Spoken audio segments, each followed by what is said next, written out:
अस्सलाम वालेकुम वरहमतुल्लाहि वबरकात औज़ु बिल्लाहि मिनश शैतानिर रजीम बिस्मिल्लाहिर रहमानिर रहीम।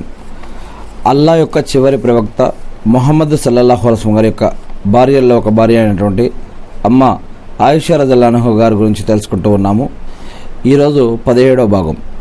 ఇంతకంటే ముందు 16వ భాగంలో మనం అల్లా యొక్క దయ వల్ల హదీసు విద్య, ఆయిషా రజల్లాహు గారికి ఉన్నటువంటి హదీసు విద్య గురించి, మరియు ఆమె 2400 పైన హదీసులు చెప్పారు అని, మరియు జుమా రోజు గుసులు ఎందుకు చేయాలి, సాక్షులపై మసా విషయం, ఇస్తద్రాకత్ గురించి, ఖురాన్కి హదీసులను కలిపి ఎలా చూసేవారు, మరియు ప్రవక్త ముహమ్మద్ సల్లం గారు 2 సార్లు అల్లాహ్ని చూసారా లేదా, మరి ముతా పెండ్లి అగ్రిమెంట్ ఏంటి, ఇలాంటి అనేక విషయాలు మరి ఆయిషా రజల్లాహు గారి జీవితంలో మరి వారు తెలియజేసినటువంటివి, వారు చెప్పినటువంటి విషయాల గురించి మనం ఇంతకుముందు 16వ భాగంలో తెలుసుకోవడం జరిగింది.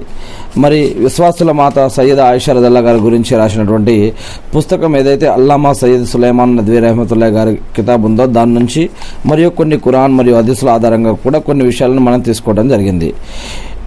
ఈరోజు మనం 17వ భాగంలో ఉన్నాం. ఈరోజు కొన్ని విషయాలు తెలుసుకునే ముందుగా నేను శాపగ్రస్తుడైన సైతాన్ బారి నుంచి సృష్టికర్త అయిన అల్లాహ్ యొక్క రక్షణని, అల్లాహ్ యొక్క సహాయాన్ని వేడుకుంటూ ఉన్నాను. ఆమీన్. అల్లాహ్ యొక్క రక్షణ వేడుకుంటూ ఉన్నాను. ఆమీన్. అల్లాహ్ మీరు ప్రవక్త ముహమ్మద్ సల్లల్లాహు అలైహి వసల్లం గారి ద్వారా ఏదైతే ఖురాన్ మరియు హదీసులను మరియు జీవన మరియు ఆరాధన పద్ధతులను ఏదైతే మాకు తెలియజేశారో వాటిని మేము తెలుసుకుని, నేర్చుకుని, అర్థం చేసుకుని, గుర్తుపెట్టుకుని వాటి ప్రకారం మేము జీవిస్తూ మిమ్మల్ని ఆరాధిస్తూ తెలియని ఇతర మా సోదరి సహోదరులకు కూడా తెలిపే భాగ్యాన్ని మాకు ప్రసాదించడం వల్ల ఆమీన్.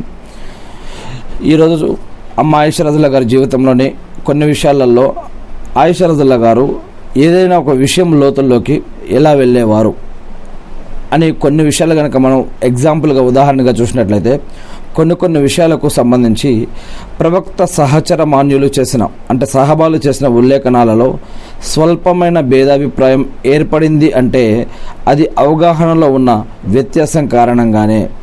ఆయిషా రజల్లాహు గారికి అల్లా అవగాహన శక్తిని పుష్కలంగా ప్రసాదించాడు. ఈ జ్ఞాన సంపద ద్వారా ఆమె హదీసు విద్యకు బాగా ప్రాచుర్యం ఇచ్చారు. ఒక విషయం, మహానీయ అబూ హురైరా రజల్లాహు గారి ఒక ఉల్లేఖనంలో పిల్లిని బంధించి ఉంచిన ఒక స్త్రీ వృత్తాంతం వస్తుంది. సహీహ్ బుఖారీ కితాబు బదాయిల్ ఖల్క్లో హదీస్ నెంబర్ 2318లో చూడవచ్చు.